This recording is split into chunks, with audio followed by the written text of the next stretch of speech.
Hi, Anti-Society! Welcome back to the Antisocial Planet, and today we're getting into some more Tower of God anime. I have to differentiate those because I do the webtoon and the anime now, but we are in the midst of the Crown game, and things are about to derail more than they already have. We're getting into more about ignition weapons, Princesses of Jihad, Endorsi's gonna be entering the fray. She's always chaotic. Rachel's there, which I guess we just have to put up with the fact that she's going to be causing havoc wherever she goes. And, of course, we have some Foog members coming into the fray. So I'm excited to go through this again, see how Bum and his team, now with Khun and Rock, are really starting to figure out each other and like how their strengths complement each other and how they can compensate for each other's weaknesses. They're very much just figuring each other out. They've only met in the last little bit. They haven't spent that much time together. There's not really a bunch of trust there. We of course have Khun showing off a lot of his abilities because he can, and he's showing off that he's not just intellect, he's also a lot of skill there as well. Love getting to live through some of this again, and I just feel bad for Shibitsu like all the time. He's just trying to muddle his way through and deal with the chaos that he's been thrown into, but I also really love that he is so clever. I love some of the lineup shots of having a moment where Khun is figuring something out and then it'll immediately cut to Shibitsu figuring out the same thing at the same time, right? So I love the way that they're setting that up so that you can really see that Shibitsu isn't just this slapstick comedic relief character. He's also very intelligent and strategic. He just puts forth a different facade for people to judge him than Khun does, right? Like, Khun has a very confident and superior facade to who he is and how he wants people to perceive him, whereas Shibitsu has this very aw shucks bumbling persona that he puts forth, but it hides a lot of what is really going on underneath of all of that and how observant he really is. I'm just having so much fun with the series and reliving the story. Let's get into the episode. In 3, 2, 1, go.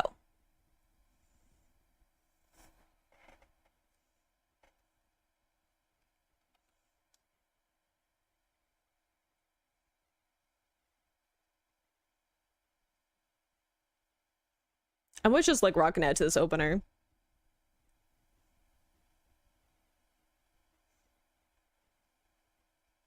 Also being freaked out by that siren like every single time, which is ridiculous because I know this song. But every time I'm just like, siren? And like, no, it's just Stray Kids sampling weird things in their production again.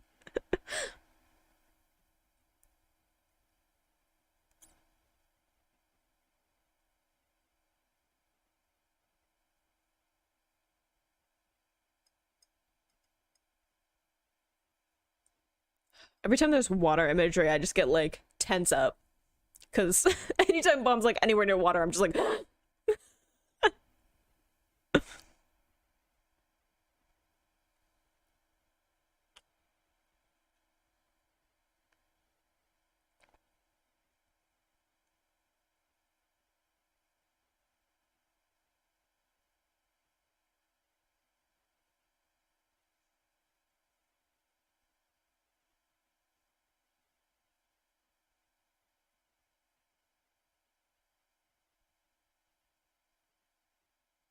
feel like starting with the laugh is ominous in and of itself.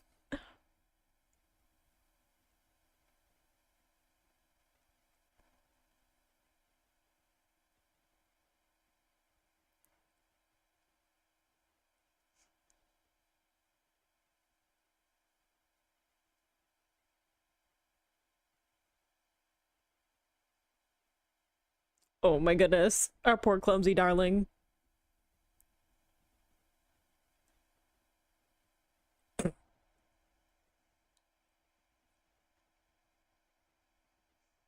But only one of them is the real one.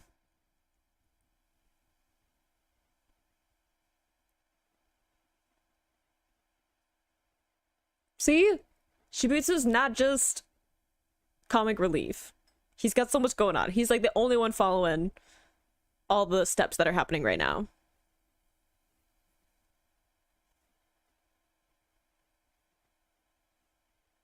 Yes. He's definitely mocking you. That's just his vibe.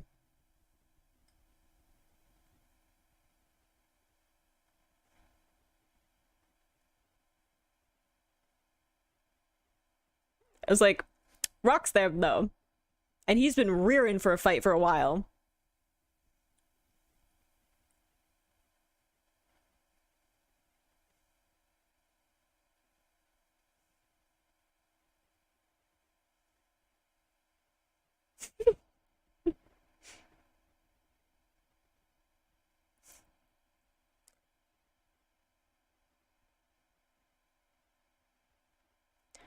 Yeah, it's the easy round though.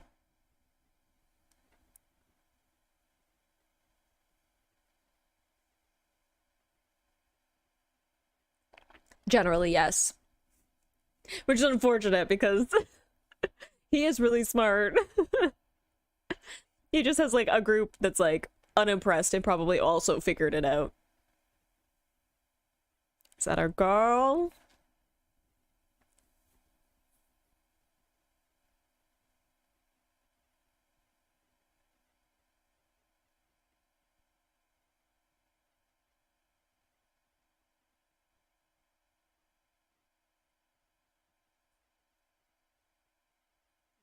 Oof.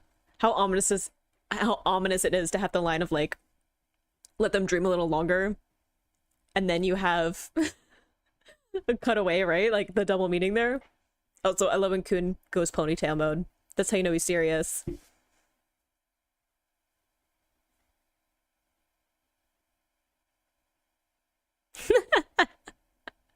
Is that what he's been doing? Has he been copying chocolate bars to feed the beast?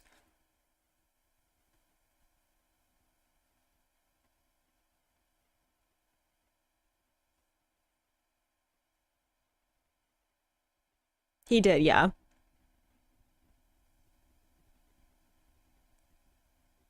Mm-hmm.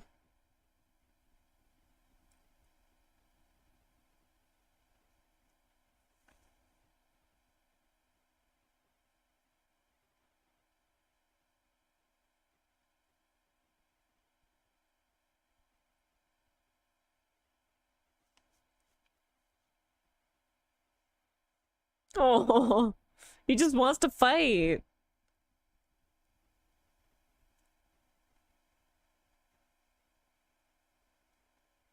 Yeah.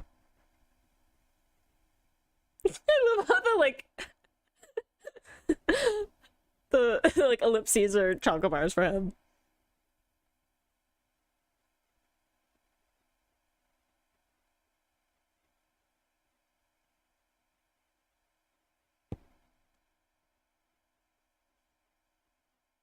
I mean, they are yelling, so I'm sure he can't hear.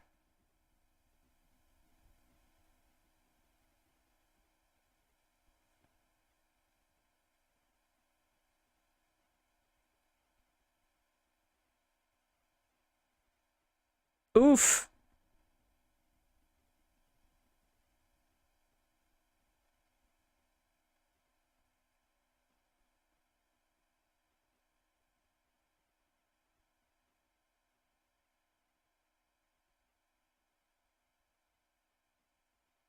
Yeah.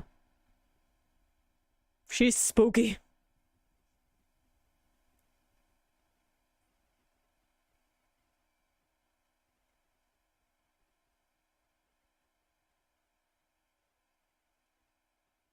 I mean, we already had a battle royale to like start everything off, so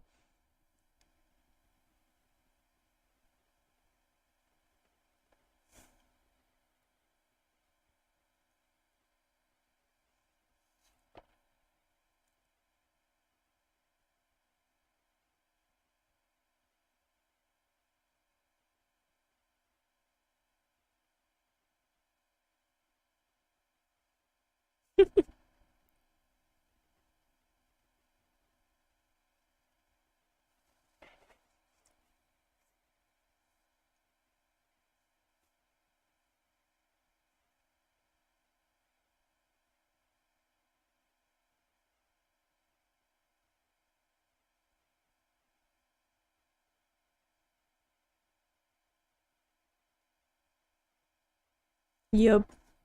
I love the foreshadowing too of him not being able to get through the like wall of Shinsu with like the bag. He had to like it took him a little bit to be able to get it through.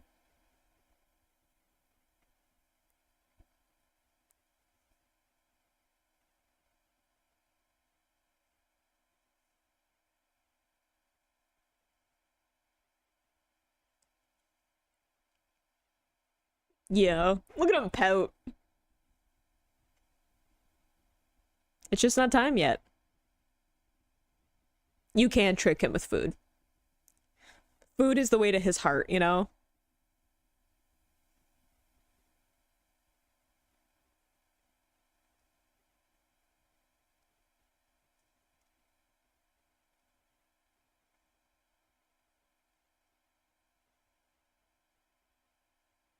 Yep, there's more going on now.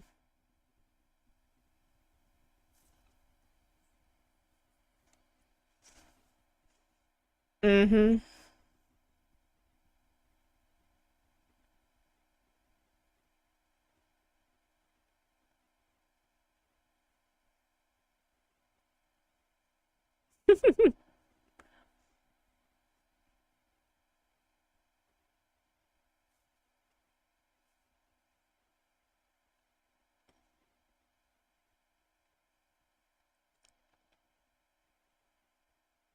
What's cool and collected like? Case in point.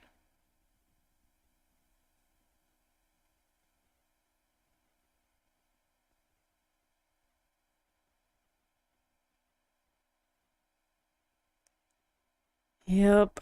This is where things get complicated again.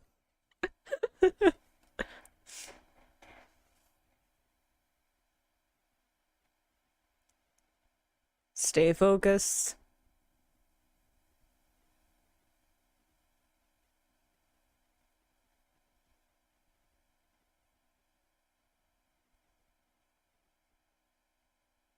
Yep. I remember first going through the story and being like, oh, the big guy's the scary one. How they've tricked me.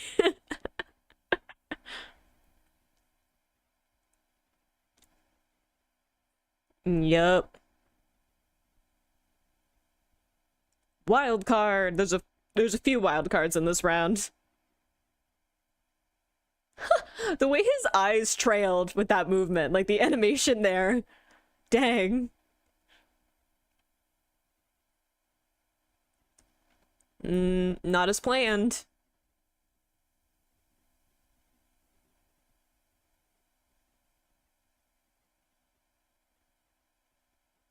The music too. Like the way they use synths is so interesting. Like the more like ambient synths versus these very like suspenseful or almost like EDM noise music kind of synths. Like the serene quality versus like the suspenseful.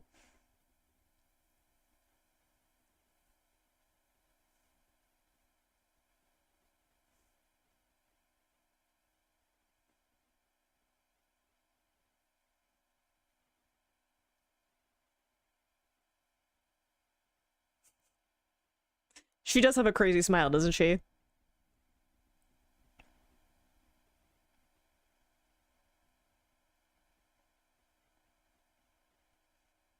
There's no need to lick lips.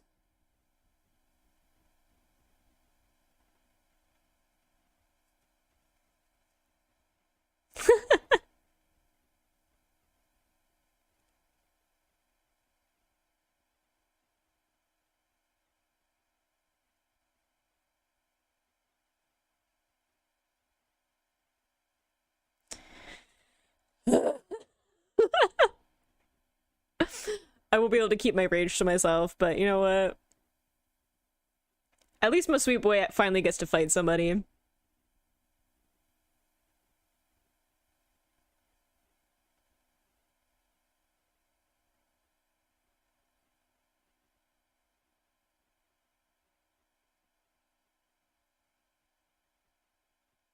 Don't leave the throne.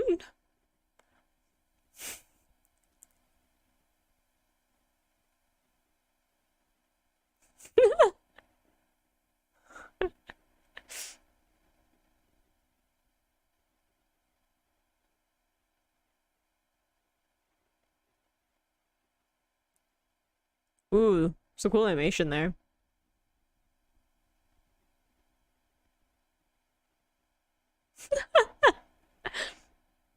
The headbutt. Oh, it's complicated.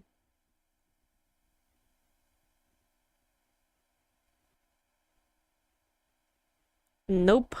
Well, not the crown exactly. They're interested in something else though. That happens to be in this particular test. Sat on the throne.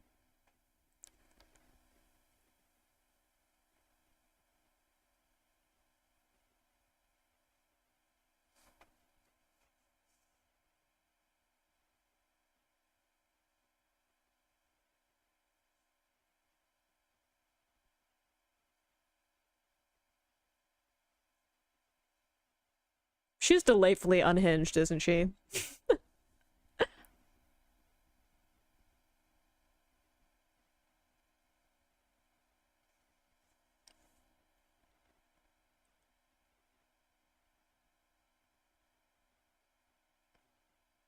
All good questions from Bomb there.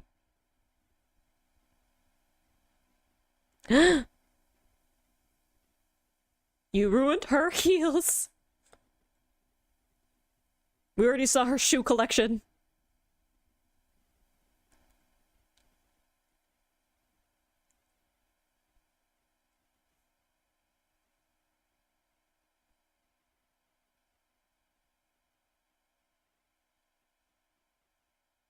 Bomb?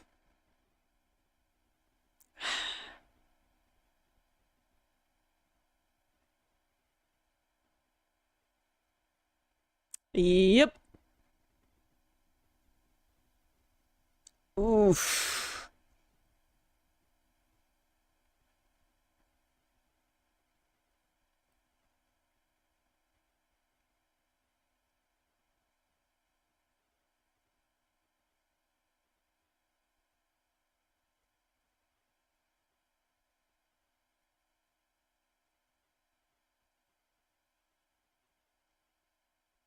Do we have to? Ooh, I do love the way it, like, fizzed out, though. Because, like, getting hit on the head, and then it kind of, like, becomes static.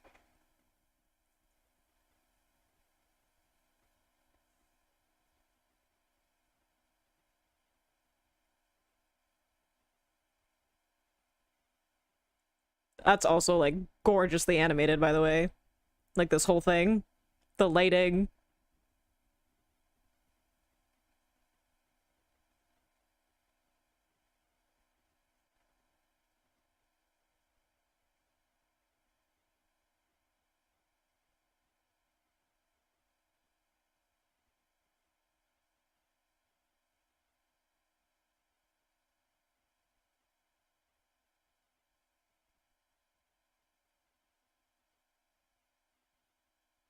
I love the way everything's black and white, too.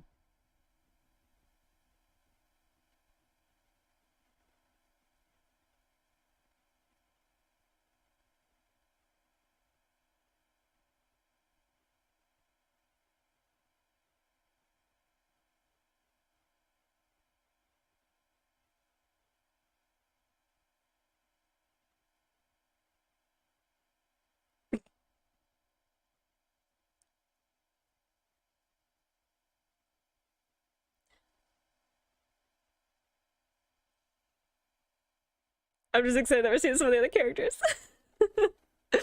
Every time a character appears that I'm like, I remember you, with the exception of some of them.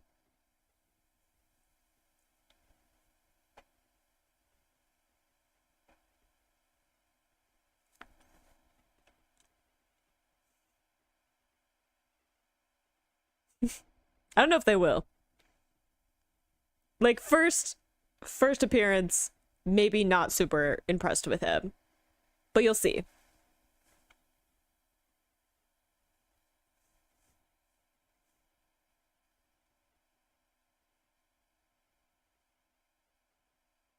Oops.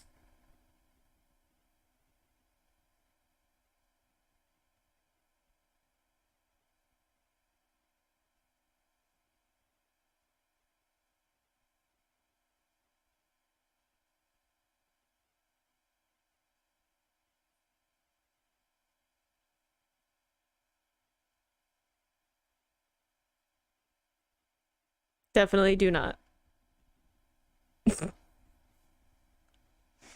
Yep.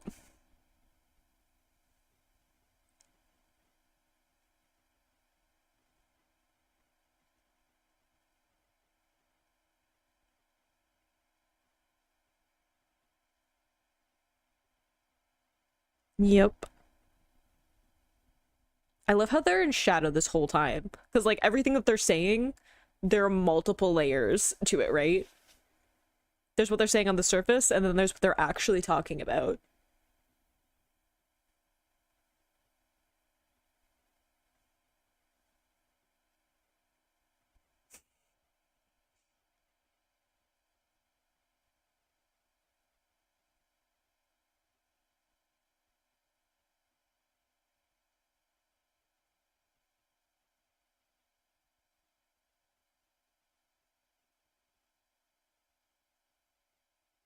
Mm-hmm.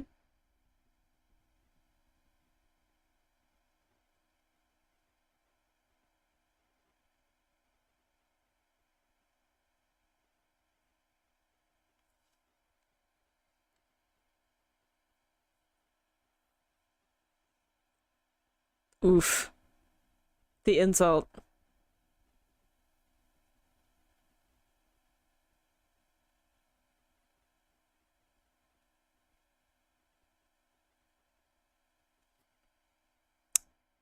Yep. There's an exception. Mm-hmm.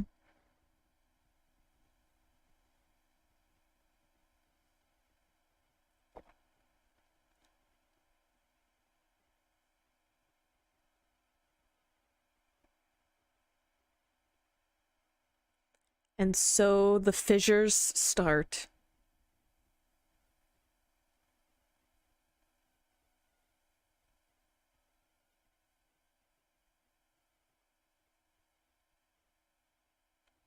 There's definitely some laws being broken, some rules being broken.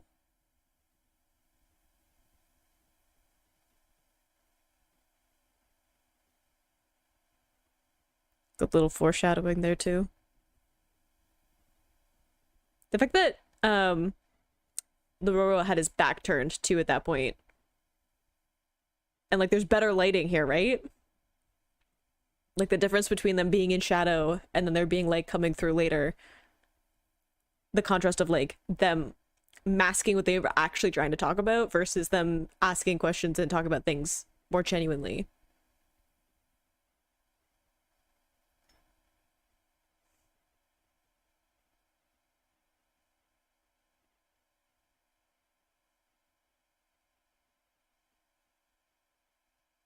Probably yes.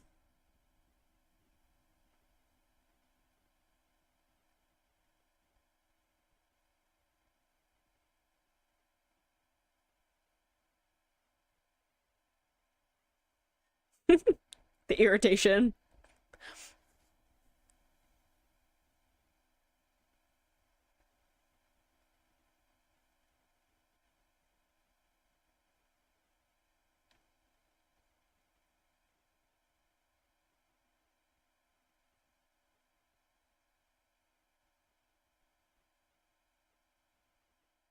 Run away. Yeah. This time it's okay, good for you to be suspicious. To not trust people at face value.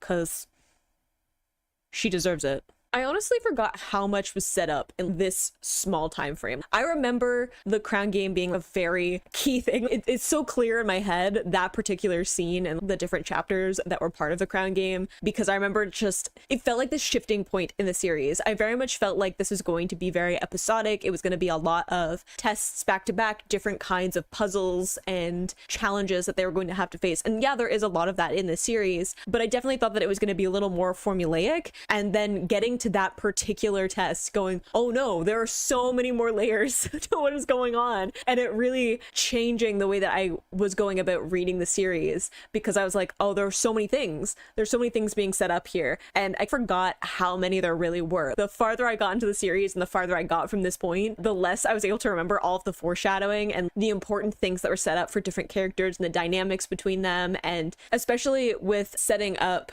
the discussion between Hansung and Lororo, like all of that conversation between them really built a bunch of layers to what is going on, not just in the tower, but how tests work and administrators work and test administrators and the different floors. There's so much wrapped up in what they're not talking about. And I love how in shadow they both were. They were both completely shadowed, and then we had light in the background, right? And then when they weren't in the same room anymore, you get to see them finally having those moments of actual light hitting their faces. So it was a very intentional thing by the lighting in those scenes to have them in that shadow where they're saying stuff, but what they actually are talking about is underneath all of that, right? They're masking what their actual conversation is and the information that they're trying to get from each other. And I love that Lororo has that moment of, you're a fool for just taking everything that the test administrator said to you at face value. And I'm like, yeah, yeah, you are, because there's so much more to what's going on and to the way that the tests work and the tower works and the different vying for power that's happening, right? I felt like when I was going through the beginning of this series, I was like, oh, they're gonna go to the different tests. There's administrators, there's people who are in charge of those tests, setting them up. It's gonna be to show who can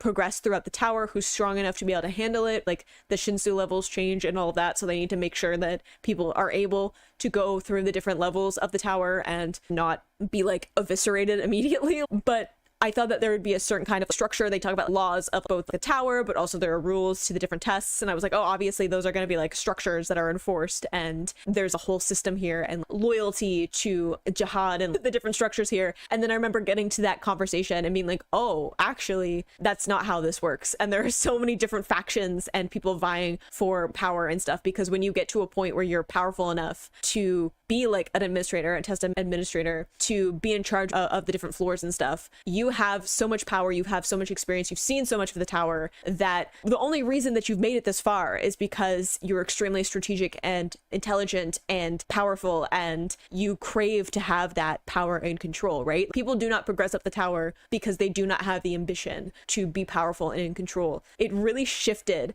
my whole perspective on the series, and I love that it happened so early on too, not just in the anime episodes but also in the webtoon, that it very much sets up kind of a formulaic, more, I don't know, typical, almost shonen inspired storyline of almost like tournament arcs and stuff like that. Like very much sets up something that I felt like I knew and understood, and then sets it up just long enough to flip it on its head and show you that that's not how this is going to work. And I love that they did it with the Crown game, both in breaking the rules and bringing in different people and the different power grabs that are happening. There's so much that goes on in just this episode that you don't fully understand until you get further into the series. And I love getting to see it now through the eyes of, I know what's going to happen, right? I know what's going to happen at the end of the season. I know what's going to happen further down the line, a couple hundred chapters from now. So it's so interesting to have that perspective to go through the story again. But I hope you enjoyed watching that along with me. You can click those plays to go into my praise reactions, or you can subscribe to me next time I post a Tower of God reaction. I will see you in the next video. Bye.